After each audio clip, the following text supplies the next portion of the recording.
A date which will live in infamy. Both of those projects, initiatives, got off the ground because of the Ger Rebbe. For the 11 Olympic team members slain in West Germany, the Olympic Games... Zugerecht waren Brüder in Amerika. Schon 1000 Shabbos at the Skitzal. Out of the 24 who were killed were Americans who had come to learn in Hebron. I say 1 million Jewish children who were made to be cut loose.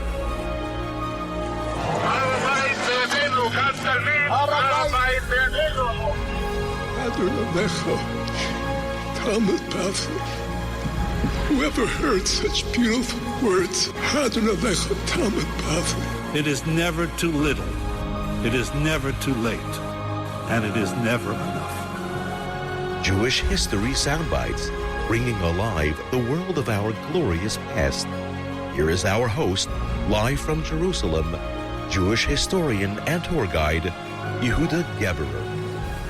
Yehuda Geberer with Jewish History Soundbites, and this episode has been generously sponsored by Naftali and Adele Katzenstein in honor of the Geberer family. That's beautiful, very sweet, thank you. And today's episode will explore one of the interesting characters, and more so the world of this interesting character of the 19th century, Rav Eliyahu Guttmacher. Rav Eliyahu Guttmacher was a German rabbi and mystic. He was a Kabbalist as well. And he was an early proto-Zionist, a supporter of Rav Tzvi Hirsh Kalisher. Again, Zionist as in proto-Zionist. I discussed this several times. It's before the Zionist movement, before even the Chibas Tzion, Lovers of Zion movement. This is the mid-1800s. We'll get to that aspect of his biography as well later on.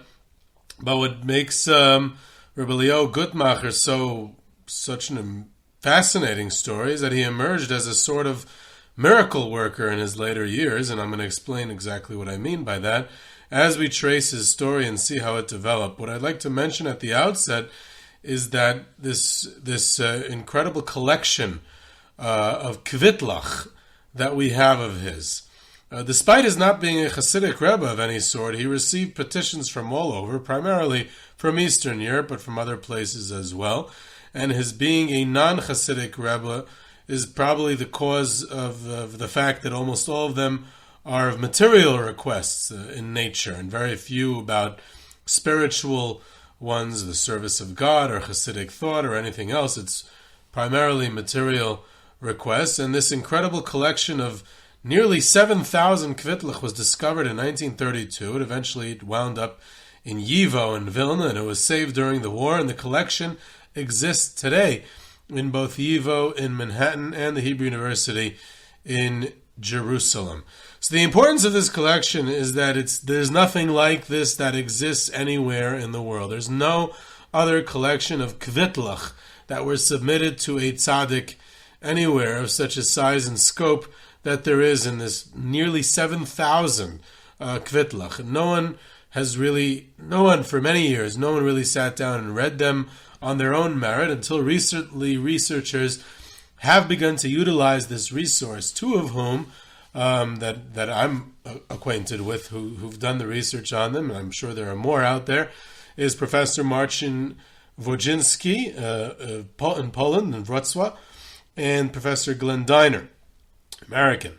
Professor Marcin Wojcinski, in his historical atlas of Hasidism, discusses a little bit. I heard a lecture, I was privileged to hear a lecture from him about the topic, so a lot of what I'm going to use is notes that I took today, notes that I took during this lecture from Professor Wojcinski. And Glenn Diner has a recent book that he published, Yankel's Tavern, Jews, Liquor, and Life in the Kingdom of Poland, again, which he used the Rav Guttmacher kvittelech collection to be able, an analysis of it, to be able to draw some fascinating conclusions about the social life of Polish Jews in the 19th century. So between that and quite a bit of other research that's been done recently, we have a real interesting story through these kvittelech that were sent to Rav Guttmacher. These kvittelech tell the story of Eastern European Jewry that almost no other resource can share. Intimate details of family life, economics, relationships with non-Jewish surroundings, taxes, government, inter-Jewish politics, religious life, and so much more. So the story here is really less about Rav Eliyahu Guttmacher himself, although he was also an interesting person, but it's more, at least the way I would like to examine it, is more about his kvittelech collection and what it tells us about Polish Jewry in mid-19th century. Marcin Wojcinski, in his lecture, he described the types of requests that people wrote in these kvittelech and who wrote them. What language they were written in mostly Hebrew, because they were brought to professional kvittelech writers or to the gaboim, the assistants of Rav Eliyahu Guttmacher, to write them in an elegant Hebrew, but some were written in Yiddish, and presumably they were written by the petitioners themselves. It's interesting that in general there was this idea back in the olden days. This was a profession, that you were a writer for people. I don't know what they would call them, some sort of copywriter. They were in the early days of the state of Israel. There were people who were called kotvei bakashot or prushnie in Polish, and they used the Polish word in Hebrew as well in the 1950s because many people here were from Poland. But they were in the early days in Israel. They were a common sight. On sometimes outside of courthouses, and they were used for in an immigrant society that the state of Israel was in the 1950s and 60s. Most people did not know Hebrew. They spoke Polish, they spoke Yiddish, they spoke Russian, they spoke Arabic, all kinds of dialects of Arabic in the Middle Eastern lands. Also, the Israeli Arabs who didn't speak Hebrew. And there were people who did translations for them, for courts, for government offices, for filling out forms. That was a profession. You set up a table on a street corner in Tel Aviv. You hung out a sign that you do kotvei bakashot, and you did a translation for your for a person's form that he needed to submit to the Bituach Leumi or whatever it was. And pre-war in Europe and around the world, not only in Europe, this was a common livelihood that people did in societies that were a large percentage of the population were illiterate, and those people who were literate were able to write on behalf of others. So, having said that, I mean, that's just a background. So these kvittelech that were submitted to Rav Eliyahu Guttmacher, so were for the most part written by others, not by the petitioners themselves, either people who were hired for this purpose or by his own gaboim, who would write it for the petitioner who was there in person. And they're written along an established formula. Some are in Yiddish, like I said. Most, though, were either written by these professionals or the tzaddik's assistants, and that's why it is an established formula. So the content of the kvittel is usually short. There are some long ones. It says the names of the both the petitioner and his family, or whoever else he wants that the tzaddik should pray on their behalf. Usually they're undated. Some are dated, though. There's the basic request, and these requests contain all kinds of fascinating, intimate details of their daily lives and challenges, and provides a rare window into everyday life of the people at that time, and the place, and also it also contains the place of origin. In other words, where the petitioner lives, which ends up being one of the most important pieces of information on these kvittelech. Wojcinski took the whole collection and gathered the town names from all 7,000 or most of them of these kvittelech, and then threw the data onto a map using digital humanities technology, and there he found where all the people of the kvittelech came from on a map. And of course you have mostly from Eastern Europe, and then mostly from a certain geographical radius near where Rav Eliyahu Guttmacher lived, which of course would be an obvious conclusion. But then you have some interesting findings once you plot the data on a map like that. And what he discovered was that if you put the railroad tracks, the train routes on the same map, they're almost parallel. In other words, that the people who came to the tzaddik, it went along a train route. And that means that people who didn't live on the train route were less likely to bring kvittelech, either because it was harder to get to him, or, then you could just speculate the why. The fact is that it followed the train routes. The ones not on the train routes maybe didn't hear about him as much, or perhaps just the opposite. The ones on the train routes heard about him more from people who got on and off the train and told about them in the town of origin. So we now solved another piece of the puzzle of the spread in the 19th century in the Hasidic movement, where we can posit that it spread along train routes. Which, to be honest, we don't really have a very vague idea of how the Hasidic movement spread in the late 18th century and early 19th century, before there were trains, and even after the advent of trains. This is just one factor in how it spread, so we don't really know how the Hasidic movement spread, which is a fascinating story in itself. But the railroad does seem to be a factor, and I believe that I even mentioned it on the Railroad and the Jews episode, which was several months ago. In any event, I mentioned that it was the spread of the Hasidic movement, but this obviously is going to lead to the obvious question when we speak about Rav Eliyahu Guttmacher, because we're not talking about a Hasid or a Hasidic tzaddik or the Hasidic movement. So why would I draw any conclusions about it? So perhaps we can learn about Polish Jewish society from studying the kvittelech, and perhaps also about Rav Eliyahu Guttmacher from studying his kvittelech. But what in the world does that have to do with anything about the Hasidic movement, since he was not a Chassid or a rabbi? He was a German rabbi living in a city in Prussia, near the Polish border, in what was previously Poland before the partition, but definitely not a Chassid by any stretch of the imagination. So, first of all, Vajinsky told me that that might be the very reason that we have the kvittelech altogether. That since Rav Eliyahu Guttmacher was a Yeki, so he was more orderly and organized with keeping his kvittelech, or at least this batch of kvittelech, and that's why we have it all together. All right, let's assume that was a joke. But secondly, whether he was a Rebbe or a Hasidic tzaddik is somewhat, at some level, is irrelevant, because he was not. But the real question is, and this is where new research is breaking new ground, is insofar as the petitioners are concerned, did they see themselves as Hasidim or as quasi-members of the Hasidic community, the Hasidic movement? How did they see themselves? Because they're writing a kvittel to someone who they see as a tzaddik. So whether the tzaddik himself associates with the Hasidic movement is kind of irrelevant, because the question is really the petitioners. Well, how do they see themselves? Do they see themselves as Hasidim? And it's very likely that they did, and sometimes we know for sure that they did. So this is, it definitely, we could extrapolate from the places of origin, from the maps, and from the information we have in these kvittelech, we can draw certain conclusions about the Hasidic movement as well, because presumably many of the petitioners saw themselves as associated with that community.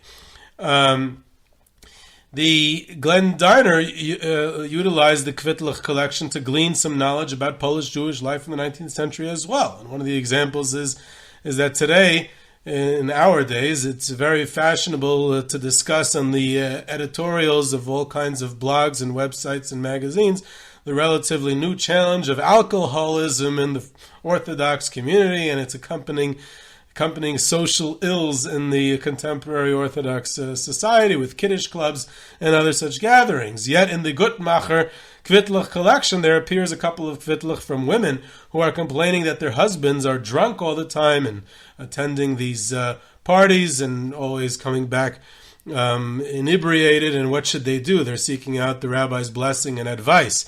So that's a fascinating insight as to what's going on at that time in Poland as well.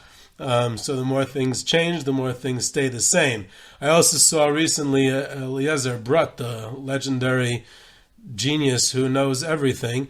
He had an interview with, I think, Oldaf, with Moshe Shwed from Oldaf, and it focused on Rav Eliyahu Guttmacher and his scholarly works, all his many Sfarim that he wrote, and all kinds of very important svarim on Shas and halachic responsa, chuvas, which is, I guess, a very interesting topic as well, but there's less interest to me from a historical perspective than, which I'm, he definitely was a prodigious literary output and wrote many important svarim, but that's not what I want to focus on. The primary story, like what I said, is about the kvittelech and about the social life that we learn about in 19th century Polish Jewry. And the reason for that is because I like to focus on social history, less so on rabbinic history, though it may not seem so because I focus a lot on rabbinic history in this podcast. But I think we have a lot of rabbinic history and not enough social history, and the everyday life of ordinary people, the men and women, is important, and definitely would love to focus more on that. People need heroes, so more likely to get sponsors about rabbis and other types of heroes and leaders, but at the end of the day, that's far from the whole story of our past. These kvittelech discuss the everyday life, material requests, human dramas and struggles. Very powerful depiction. Not surprisingly, the most common ones, requests that he receives, are about banei chayim zayne, health, children, financial security, which is what the Polish tzaddikim, Hasidic tzaddikim, are receiving in their kvittelech at the same time. So it's not surprising that Rav Eliyahu Guttmacher receives those requests as well. Many of the kvittelech discuss issues of pregnancy, childbirth, fertility, infant mortality, shidduchim, marriage, financial resources to be able to marry off one's children, marital strife, divorce, relationships with non-Jews, disputes with other Jews, petitioning the tzaddik even very often for Kabbalistic formulas or for heavenly intervention that a business competitor should get harmed or even die, and that business competitor might be Jewish or not Jewish. So they're asking the tzaddik to intervene in that regard as well. We don't have, obviously, any of Rav Eliyahu Guttmacher's responses, which would be quite interesting as well. They provide information on economic conditions, geographical settlement, religious life, physical health and family problems of Polish Jewry, and in Western Europe too. There's some from other parts of Europe as well. Many of them describe medical problems, mental illness, which we would think wasn't so commonly spoken about in the 19th century, physical ailments. Some of them mention doctors who were consulted or treatments that were attempted. A few kvittelech refer to previous cures suggested by Rav Guttmacher. Many of them are kvittelech from Jews in small towns faced with debts or angry creditors, increased competition from non-Jewish businessmen. They describe their financial problems, legal issues, and they ask advice, not only for prayers, not only for blessings, but also for advice.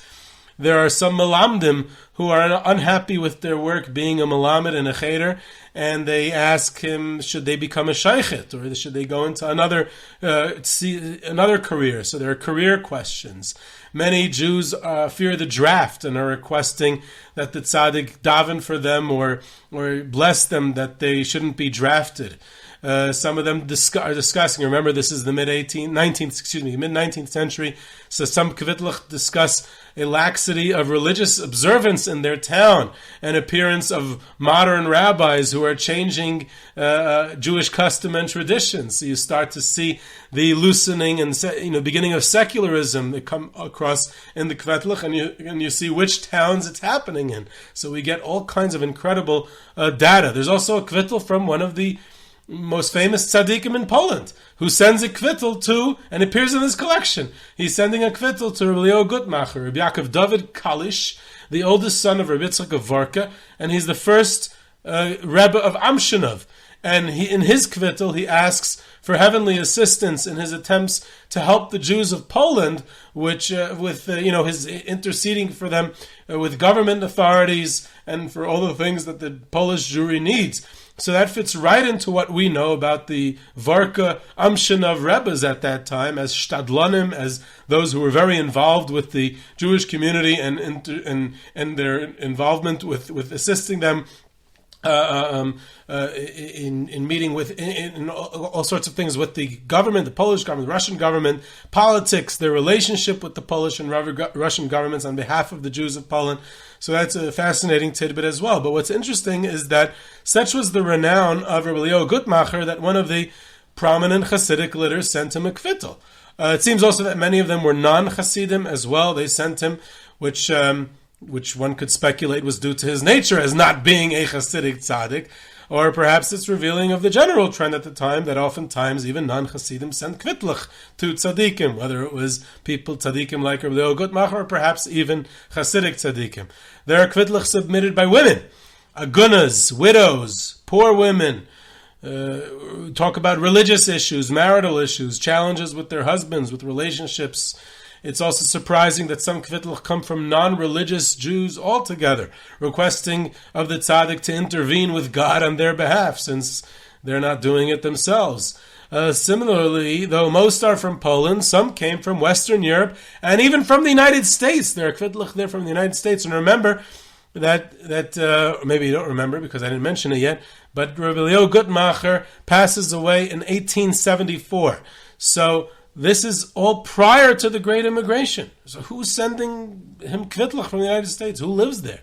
It's a much smaller non-Eastern European Jewish community for the most part in the United States at that time. And still there's some kvittelech that appear there. And the fact that his reputation even reaches the United States, that's no less surprising either. There's also the unspoken factor of the kvittelech, which is the pidyon, which is what they pay, which goes along just like a Hasidic rebbe. One was expected to pay for the services of the tzaddik, of the blessing, but the petitioners then expected results because they're paying for it. In other words, they see the relationship with the tzaddik, and this comes across in kvittel after kvittel. They see the relationship with the tzaddik as some sort of commercial one, and the kvittel was a mechanism of this transaction, along with the payment, of course. And some kvittelech even contain complaints. You promised me, and what's implied is, but not said explicitly, is I paid you, and what you said didn't happen. So there's this inherent expectation that the tzaddik has miracle powers. Presumably this was the prevalent expectation within the Polish Hasidic community at the time of their tzaddik. But at the same time, there's this commercial element to that expectation and relationship. And one must assume that with tzaddikim who were associated with the Hasidic movement, there were many spiritual requests as well, not just material ones and mundane ones. And perhaps that type of spiritual relationship may have changed the dynamics of the relationship. But in this case, like I said, the predominance of material request is presumed to have been a result of the fact that he was not a Hasidic rebbe with the court, but rather a German rabbi who had simply gained a reputation as a miracle worker and a mystic, and people went to him to get his blessing. Nevertheless, it seems that the expectation of the average kvittel writer is, I ask, I pay, and you deliver. Though by now these kvittels have been analyzed to a certain extent, there is much more to learn from a careful reading and analysis of this whole collection. So in summary, one can extract much information from this collection. Some of the points are the spread of a tzaddik's reputation along the railroad lines, a rare window into the social and economic life of Polish Jewry at this time, and perhaps the most important point of this all is the inherent belief in the tzaddik's power by the average petitioner, which is a fascinating way of understanding the dynamics of the relationship of the tzaddik to the petitioner from the perspective of the petitioner. Usually, when we talk about these types of roles of the tzaddik, we quote a Noam Elimelech and we quote a Tanya and we quote things like that. When in reality, we should be asking the Hasidim themselves how they saw it, and we have very, very rare opportunity to ask the Hasidim themselves how did they see the relationship between the Chassid and the Tzaddik, and here we do. So getting to Rav Eliyahu Guttmacher himself a little bit, just to understand who this person was. I spoke so much about the kvittelech and the world that he lives in and the people writing to him, but who was he? So he was this very close student of Rav Akiva Eiger when he was the rabbi in Poznan, in what's now Western Poland, but after the partition of Poland in the late 18th century, this falls under the jurisdiction of Prussia, later becomes Germany. So it was officially German. It had been part of the Polish kingdom prior to the partitions of the late 18th century. And when we talk about the partitions and partitioned Poland of the 19th century, we generally focus on the Tsarist Russian area of Poland and the Galician Austro-Hungarian sections of Poland. But Rav Akiva Eiger and later his student Rav Eliyahu Guttmacher and many others operated in the German area of Poland, the Prussian area of Poland, and it was understandably also near the Polish border as a result. So he is born in 1796 and passes away in 1874, so he covers most of the gamut of the 19th century. Like I said, he was a close student of Rav Akiva Eiger, and then he embarks on a long and successful rabbinic career himself, and he's most famous for his last rabbinic position in the city of Gratz in German. In Yiddish, the Jews called it Greiditz. They even referred to him as the Greiditzer Tzaddik. And today it's in Poland, it's known as Grodzisk Wiele Kopolski. And he serves there in the last 30 plus years of his life. He was a Kabbalist and a mystic, not just a rabbinic leader who paskined halacha. Early on, he studied Kabbalah and Jewish mysticism, and he became known and renowned for his knowledge and the use of Kabbalah in the form of amulets and other miracles, which he got a reputation for. And his occupation with Kabbalah influenced his thought on redemption and messianism, and this directly led to his association with the ideas of his friend and fellow student of Rav Akiva Eiger, Rav Tzvi Hirsh Kalisher, whom I once dedicated an episode to, and his whole campaign to settle the land of Israel in order to hasten the redemption. It has also contributed to his popularity and his reputation as a miracle worker, which is where the kvittelech come in. So his becoming a Kabbalist and his becoming a mystic really creates his reputation in the two most famous aspects of his life and career, which is the kvittelech and his association with Rav Tzvi Hirsh Kalisher and this sort of proto-Zionism of the mid-19th century. So he has this close relationship with Rav Tzvi Hirsh Kalisher, and therefore with his ideological stand on settling the land of Israel. So this places him squarely as one was known as the Mavasrei Tzion, whose thoughts and actions preceded the more organized movement towards the end of the century, years after his passing. So his Kabbalistic thought had led him to the conclusion that the Jewish people need to settle the land of Israel to hasten the redemption, and they should be active in that regard and not wait for it passively in the exile. So to this end, he supports Kalisher's efforts, and he engaged in various public fundraising efforts and public activities for the early Jewish settlement of what was then Ottoman Palestine. To implement his ideas, he made appeals to European Jewry to raise money. He attended a conference in Torun in Poland in 1860, which laid the groundwork for a society to promote settlement in Eretz Yisrael. Later on, he became an active member of the Society for the Settlement of the Land of Israel, which was based in Frankfurt, and later he and Rav Tzvi Hirsh Kalisher reestablished it and served as its directors on the other side of Germany. He was in contact with the Jewish leaders of Western Europe, such as Adolphe Crémieux in France, of the Alliance, and Sir Moses Montefiore in London, in an effort to secure financing for these projects. He collected funds for the early settlements.